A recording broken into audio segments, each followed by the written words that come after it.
Saviez-vous que 99% de vos problèmes sont causés par une seule chose? Ce n'est pas le manque d'argent, votre patron ou la malchance. C'est le doute, la paralysie qui vous empêche de faire quelque chose et le mental qui vous submerge.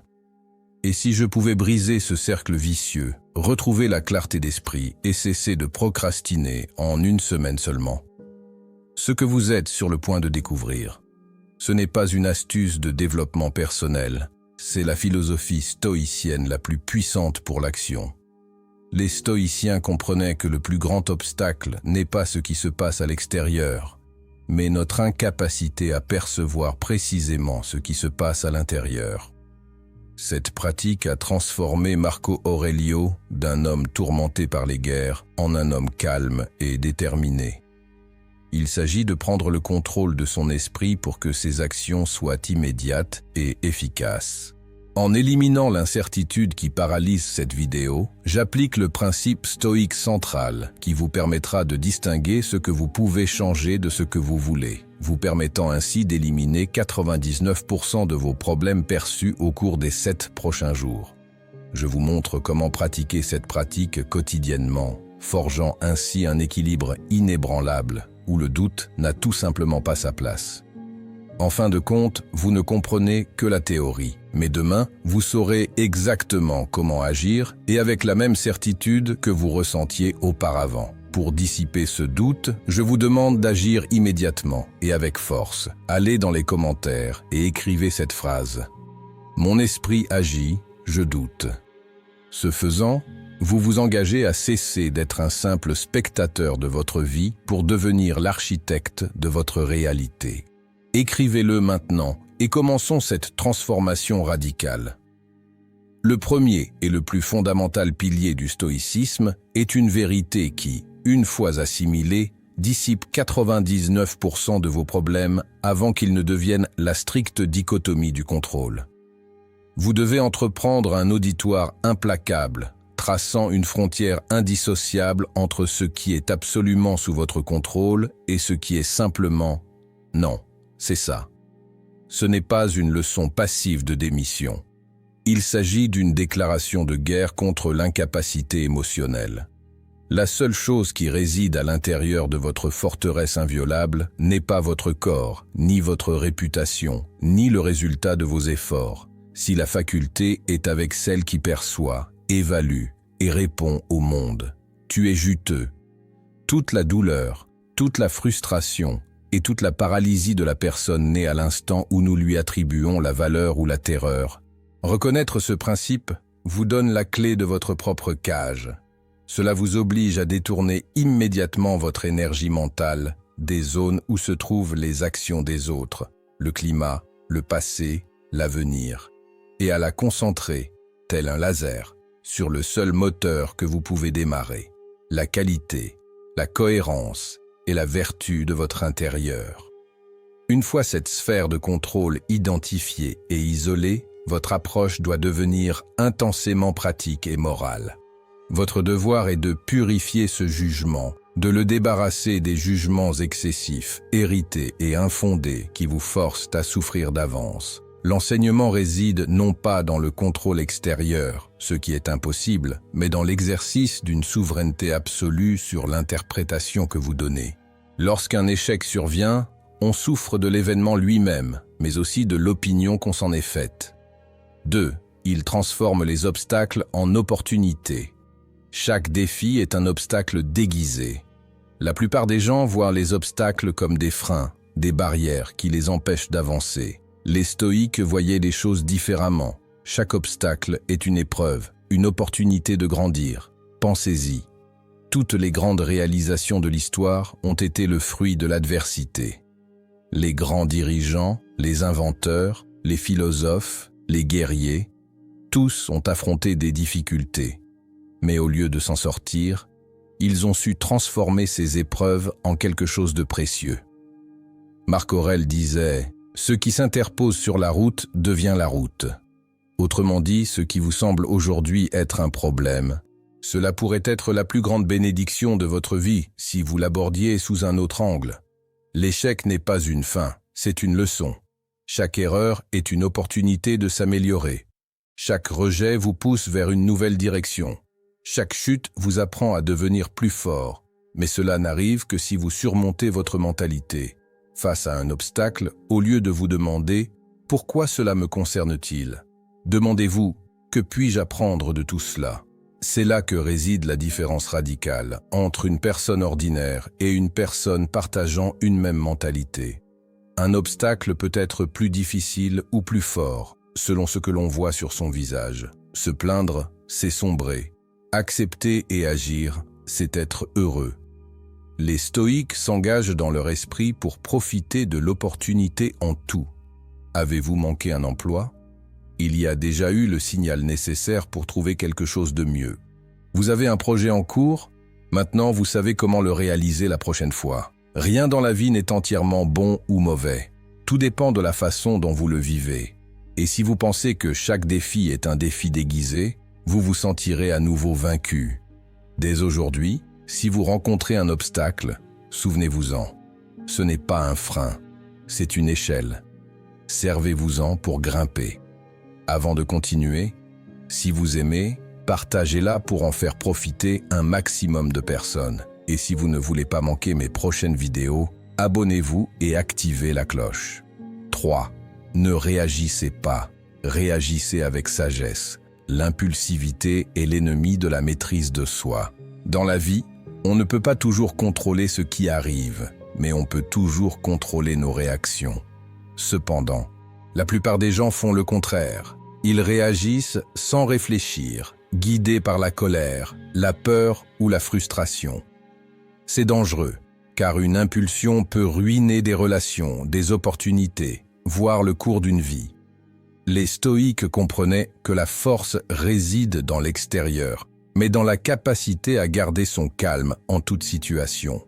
Épictète disait qu'elle n'a aucune influence sur ce qui arrive. Mais ce que nous en pensons, autrement dit, ce n'est pas le problème qui vous blesse, mais votre interprétation et votre réaction.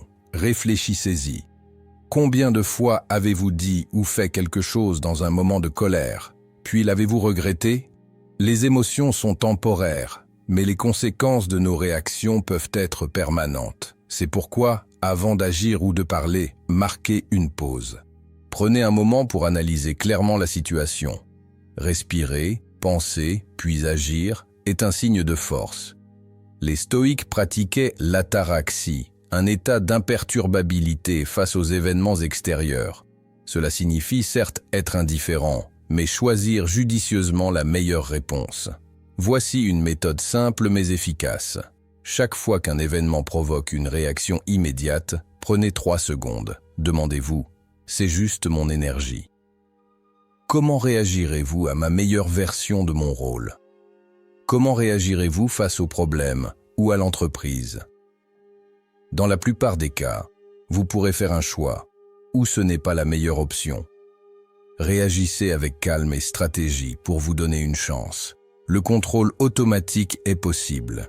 Il n'est pas permis aux circonstances ou aux personnes de décider de votre état mental. Vous avez le contrôle. Et lorsque vous réagissez au monde, il cesse de vous dominer. 4. Faites ce qui est juste, pas ce qui est facile. La vertu est la meilleure boussole pour la vie. La vie est pleine de petits et de grands défis. Et souvent, ce qui est facile n'est pas juste. Il est facile de succomber à la tentation, facile de céder au présent, facile de céder au court terme. Mais en réalité, ce sont les décisions difficiles, celles qui exigent efforts et sacrifices, celles qui définissent véritablement votre caractère et votre destinée. Les stoïciens comprenaient que la vertu est la voie de la vie et que le véritable bonheur se trouve dans la facilité, mais aussi dans la justice et l'honneur. Le philosophe Marc Aurèle disait « La vertu est la seule véritable et la seule absolue ». Autrement dit, quand vous faites le bon choix, même si c'est plus difficile, vous vous appropriez ce qui compte vraiment dans la vie. La facilité peut vous procurer de la satisfaction, mais elle vous mènera à un but. La facilité éloigne de l'authenticité, tandis que la vertu vous rapproche de la meilleure version de vous-même. Il peut être facile de choisir le mensonge plutôt que la vérité, de prendre des raccourcis plutôt que de faire les choses avec effort. ou privilégiez la superficialité au lieu d'être fidèle à vos principes. Mais la facilité vous fait perdre la tête. Faites le bien, même quand personne ne vous regarde. Choisissez la difficulté quand la tentation du confort vous invite à vous y réfugier. La vertu est votre boussole. Elle vous guide dans les moments de doute et vous fortifie dans l'adversité. La vie consiste à faire ce qui est confortable, mais aussi ce qui vous honore. Chaque décision que vous prenez vous façonne. Alors, lors de votre prochaine élection, rappelez-vous que la facilité peut être agréable pendant le mandat, mais que le bien est ce qui vous mènera à une vie pleine de sens et de satisfaction. 5. Le doute. Agissez avec prérogative et clarté. La plus grande source de paralysie dans la vie n'est pas le manque de ressources ou d'intelligence, mais le facteur corrosif qui s'interpose entre l'intention et la vie. Et le stoïcien sait que le temps passé à délibérer au-delà du point de la raison nécessaire est du temps volé à l'efficace. Ce principe est un droit à la volonté. Lorsque le bon chemin se révèle devant vous, celui qui honore vos valeurs de justice, d'honnêteté et de discipline, vous devez trancher le doute comme un chirurgien tranche les morts. Il n'y a pas de place pour le débat intérieur. L'émotionnel ou la recherche d'une moralité inexistante n'est pas une liste de préceptes passifs, c'est une exécution immédiate. Agir en prétendant avoir raison ne signifie pas être impulsif, cela signifie être déterminé. C'est le refus de laisser la peur de l'échec ou la recherche de la perfection vous forcer à rester immobile. Dès que vous avez déterminé la vertu, le seul stoïcisme valable est celui qui agit résolument et sans excuse. Cette exigence d'agir avec prérogative est intrinsèquement liée à la clarté qui élimine la grande majorité des problèmes quotidiens. L'indécision non seulement freine le progrès, mais est aussi un aimant à anxiété, ouvrant la voie à des pensées catastrophiques et inventées. Le stoïcisme nous apprend que la qualité dépasse toujours la promesse d'une délibération. Le mental ne consiste pas à s'asseoir et à réfléchir davantage, mais à exécuter ce qui est en suspens. En prenant une décision et en avançant, vous libérez l'énergie mentale emprisonnée dans le cercle vicieux du « et si ». Cette constante de prémonition et de clarté entraîne votre volonté. Faire de la vertu votre réponse par défaut. Le résultat est une vie où les problèmes sont immédiatement résolus et où l'on laisse la place aux crises, permettant ainsi de surmonter le doute et d'atteindre l'efficacité promise. 6. Faites ce que vous et non ce que vous ressentez. L'autodiscipline surpasse la motivation. La motivation est volatile, une étincelle qui surgit de temps en temps. Mais cela disparaît à la même vitesse. Si vous vous concentrez uniquement sur la motivation, vous serez submergé par vos émotions et vos hauts et bas. Mais l'autodiscipline, cette force intérieure qui vous pousse à aller de l'avant, quels que soient vos sentiments, est ce qui transforme véritablement votre vie. Les stoïciens comprenaient que la véritable force réside dans l'action juste, quelles que soient les émotions qui surgissent en chemin. Comme le disait Sénèque, la motivation peut être faible, mais la discipline est constante. Lorsqu'on laisse ses émotions guider ses décisions, on finit par procrastiner, abandonner ses objectifs et justifier l'inaction. Mais si l'on fait ce qu'on doit faire, même quand on le souhaite, on commence à développer une autodiscipline forte et résistante. L'autodiscipline n'est qu'une question de volonté. Mais il faut comprendre que les décisions prises aujourd'hui définissent votre avenir. Si vous vous attendez à être motivé pour étudier, faire de l'exercice, économiser ou vous améliorer, vous repousserez constamment l'important. Mais si vous faites ce que vous devez faire, quel que soit votre état d'esprit, vous deviendrez une personne plus fiable, plus compétente et plus performante. L'autodiscipline exige des sacrifices. Se lever tôt pour se coucher, s'entraîner pour se reposer, travailler à ses rêves quand on préfère se distraire. La discipline momentanée mène à la récompense. Il est facile de se concentrer sur ce qui vous passionne, ce qui vous procure un plaisir immédiat. Mais ce qui vous définit vraiment, c'est ce que vous savez devoir faire. Peu importe ce que vous ressentez sur le moment, faites ce que vous ressentez, pas ce que vous ressentez. La discipline que vous cultivez aujourd'hui vous mènera au succès et à la paix intérieure que vous recherchez demain. 7. Tolérez la douleur. Grandissez avec elle. La souffrance est un outil de transformation. La souffrance est inévitable. Nous sommes tous confrontés à la douleur, qu'elle soit physique, émotionnelle ou mentale. Ce qui définit les gens. Ce n'est pas la douleur elle-même qui compte, mais la façon dont on la vit. Fuir l'inconfort ou tenter de l'éviter à tout prix, tel était l'enseignement des stoïciens, qui affirmaient que la douleur est un puissant moteur de croissance. La souffrance n'est qu'une épreuve à endurer, mais une opportunité de se transformer. Épictète disait que ce n'est pas ce qui arrive qui compte, mais la façon dont on la vit. Chaque fois que l'on ressent de la douleur, vous avez le choix.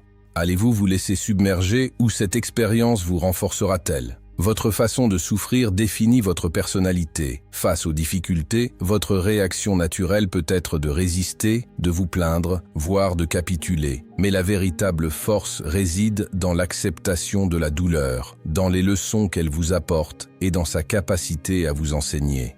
L'adversité a la capacité de révéler nos faiblesses et de tester notre. Chaque fois que nous souffrons, au lieu de la fuir, nous devenons plus résilients, plus sages et plus capables de ce que la vie nous présente. La douleur vous met au défi de briser vos limites, de surmonter vos peurs et de reconnaître votre véritable potentiel. Peut sembler insoutenable sur le moment, mais lorsque vous revenez, vous réalisez que ces expériences difficiles vous ont façonné et vous ont poussé vers le meilleur. Au lieu de craindre la souffrance, acceptez-la comme une opportunité de croissance. Plus vous la supporterez, plus vous serez capable de la supporter. La souffrance, confrontée à la force et à la sagesse, vous transforme en quelqu'un qui non seulement survit, mais aussi se transforme. La douleur, ce n'est pas la fin de votre voyage. Ce n'est que le début de votre transformation. 8. Choisissez judicieusement.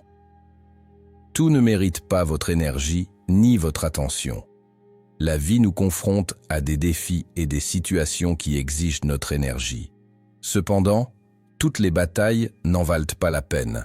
Si vous consacrez judicieusement votre temps et vos efforts à ce à quoi vous vous sentez épuisé et dépassé, perdre ce qui compte vraiment. Les stoïciens comprenaient que le contrôle de notre énergie est l'un des plus puissants de la vie. Épictète enseignait « Ne vous souciez pas de ce que vous pouvez contrôler ». Cela s'applique aux personnes et aux situations qui tentent d'attirer votre attention sur des choses futiles ou conflictuelles. Tout ne requiert pas votre réaction ou votre engagement. Nous tombons souvent dans le piège du sentiment, qu'il faut s'impliquer dans chaque discussion, chaque conflit ou chaque commentaire qui nous traverse. Mais votre énergie mérite-t-elle quelque chose qui contribue à votre croissance ou à votre bien-être? La vraie force réside dans le fait de savoir prendre du recul, de garder son calme et de choisir où concentrer son énergie. Choisir judicieusement ses batailles signifie donner la priorité à ce qui compte vraiment, ses principes, vos relations précieuses, vos rêves et votre paix intérieure. Se battre pour des choses qui ne correspondent pas à votre objectif ne fera que vous distraire de l'essentiel.